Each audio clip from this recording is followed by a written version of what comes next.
हुई तोरा के जिंदा ही घर में जलाई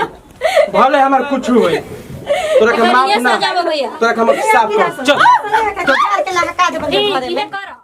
कर लगल जी कितना भारी बटो कोने माने मैं खाइला में शिकायत करिबो का कौन खाइले ना खाइल जब हमर मोटाई के दिन आला तब तो वो चलिए जानी और आवते रह जानी। अरे पगली तो हमरा रहते हुए तो मोटालीस तब करो के देख के 4 करोड़ अधिक खा लेने। सुना ना हमरो जाए के मन नहीं के करत भाई का करबो जानते बड़ो ड्यूटी होला पहले देश भकरा बादे ना। हां ठीक है कहत हमें आ टेंशन मत ल जाई बा फिर जल्दी आइम छुट्टी में ऐसे खाली कह के जाने के अभी आओ तनी 1 महीना में 2 महीना में कितना दिन हो जाला। सुना ना अच्छा से जाए तो ठीक बा तो हम को खाए लगे चिल्ला वाला बत्ती हाथ पर लगा तो मन करा ड्यूटी छोड़ के आ जाई तब तो ना छोड़ के आवेली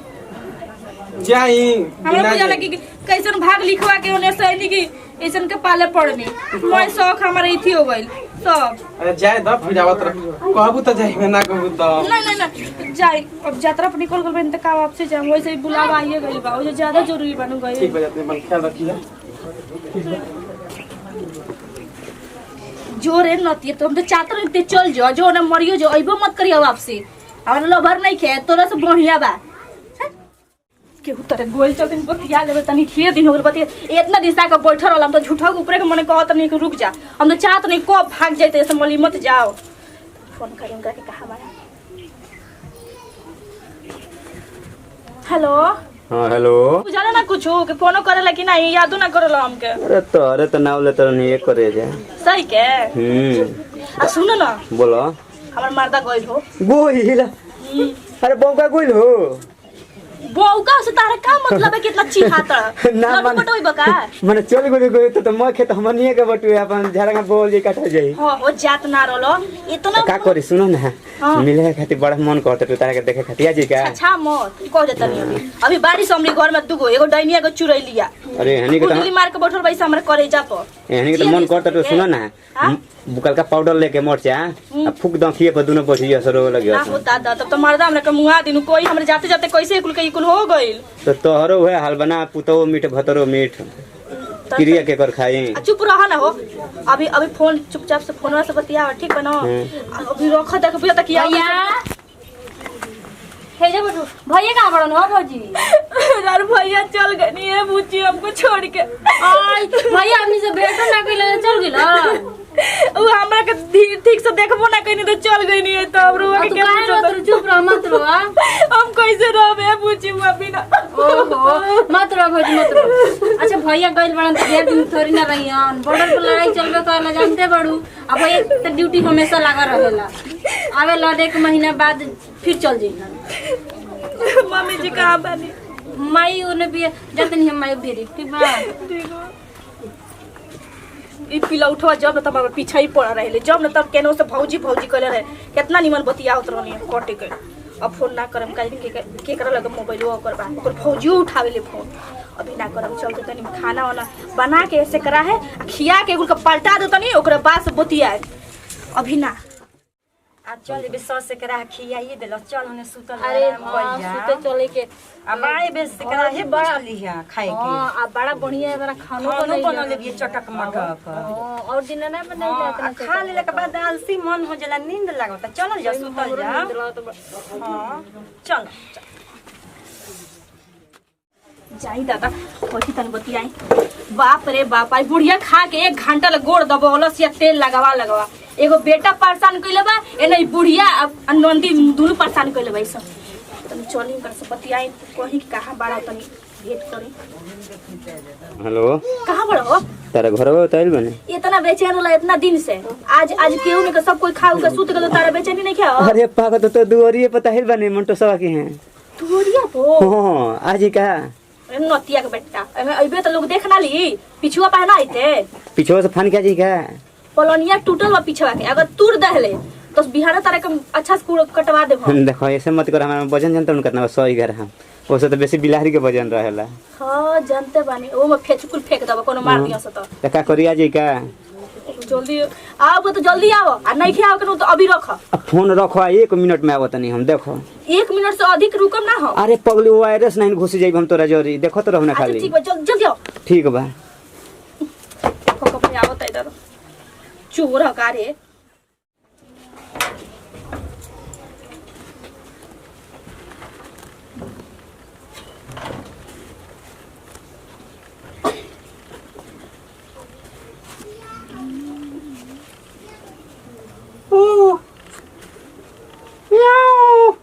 जब रखेन दूधवा नु दही खाती तब उ बोलते रहेले ने मरा रात रहेले मुंह कले कोई मिस्तूर दिन कर मुड़ी है कोबली आई रे नाती। अरे हाला का करतो हम दिन होई तो तब बोले ना हम डेरा गनी हो तो कौन सुनता है बनी हर परान मुंह में आवल रहलो परान तार मुंह में आई तो हम पूछे दियती है हम धोनी है क्या धनी तू बने अपना मन लेखा लगा ऐसो खाइते धइले बड़ा का आई कौची दौड़ी बोल भखला नहीं तो मारदा चली तो छिलावा आई रे ते का को मिनर बुझता का हमरा के भक्त तोरम भक्त है बुझो दिन है दिखार नहीं रहो तरबो भेस बनौला नहीं से हाई फाई में रहम तो मारदा जन जिनु यही से तेरे देखिए भेस में तो जानी कि कोनो चरावा हो रवा दिमाग हमर बहुत डर लगे दिमाग रे तो तू हेस न रहो तो हम की सब को जगो नहीं तो जानते न हो जा हम नहीं जजे रहती तोरा गंगा के सुन ना अब देखो तो चल गए बड़ा चल गए ना आ दुगो भाई सुत गइल सन ओई हो तो सुन ना बोला ना देखो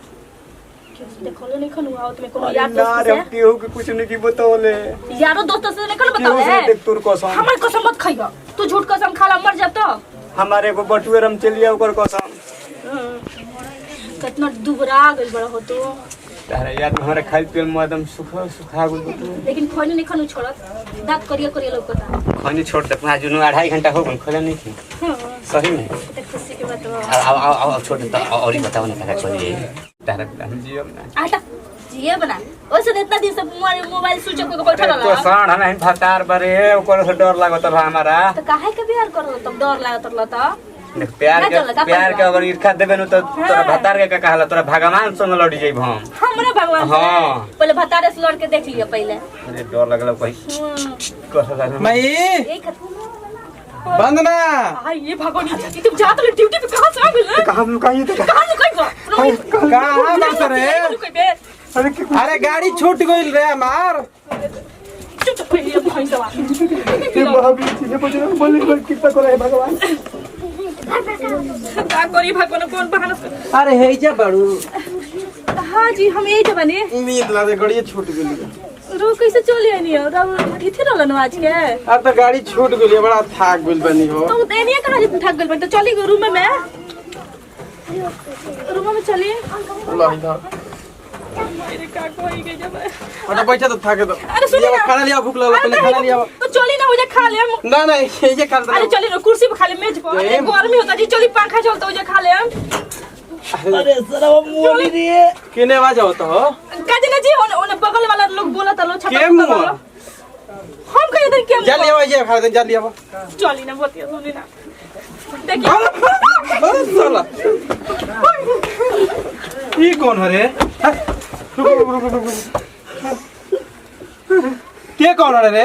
हमारा घर में क्या करता रे ये क्या करता रे घर में हमारा मालूम है तू क्या हुआ हमारा लौका ना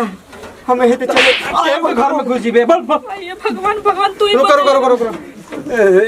ए साहब हमारा माफ कर दे हमारा लौका साला तोरा हम कहीं देखले बनी रे अरे छोड़ नहीं घर बुला के चली गई जूता से जूता सियलिस होई का सुनी ना लौका ना या ना जी जल्दी छोड़ दी ये गलती से चली गई घर में बोल का करें बड़े बोल का करें बड़े के बनी अरे बोल सही अरे यही में घर में बातें बताओ नहीं अरे हम का जानते हैं जी हमने कुछ जाना हम चिंता नहीं हम तो नहीं जाना ओए तोरे कर्म साहब बोली क्या जी हम नहीं की जाना थी क्या हुआ ना बतिबे हम जानते नहीं कि कहां से ते जब तक ना बतिबे एकरा गात ना मार आतना मार बड़ी घाव लग दुखत इधर बता सही से बता चल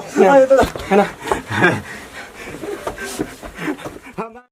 ये दादा अब का करी तो नतिया पकड़ा गइल अब लागत है हमरे को मुआइबो करिलो हम का करी भगवान कहां भागी का करी कौन झूठ बोली कुछ समझ नहीं के आवत चल। भागो तुम नहीं के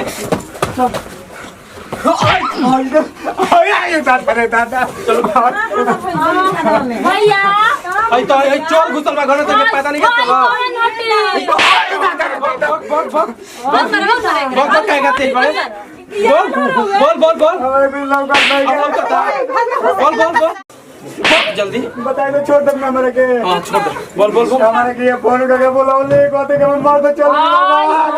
ये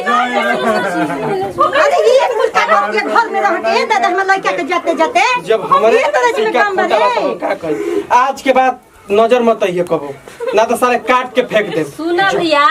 ओके में का गलती बा हे करा में गलती बा फौजी में हम कुछ नहीं कहले जी ऐसा कौन हमारा प्यार में कमी रही बिलो आखिर तो हम जीव जान से अपना चाहत रही मानत रही आप बोला फिर भी ते हमरा संग इतना बड़ धोखा का ऐसा कहले रही गलती कि हाथ में हमरा संग पीठ पीछे छुरा मारत रहते हमनी के ना जानत रही कि तू हाई कुल गुल खिलाई हम के अच्छा सुता बता बन जा तोरा का करे के चाहिए तोरा के साथ देखिए हमको माफ कर दिया हमसे गलती हो गई बट एकर गलती माफी लायक नहीं हमनी के फौजी आदमी है जा आ हमनी के जब इज्जत पे चाहेला ना तो अपन इज्जत बचावे खातिर कुछ भी कर सकी चाहे आपको दी चाहे हम मजबूर बनी हम मजबूर बनी ठीक बा अब तू हमार मेहरारू हो अब हम इस साथ भुला गए एक बार माफ कर दे हमको एक बार बस माफ कर दे अरे नागी ते कौना हाथ से माफी मांगत रे कौना हाथ से तोरा के माफ कर दी कि जाके फिर हुए गलतियां कर ना माफ ना भले अब हमारा के जेल होई चाहे फांसी होई तोरा के जिंदा ही घर में जलाई भले हमार कुछ होई तोरा के माफ ना भैया तोरा के हम साफ कर चल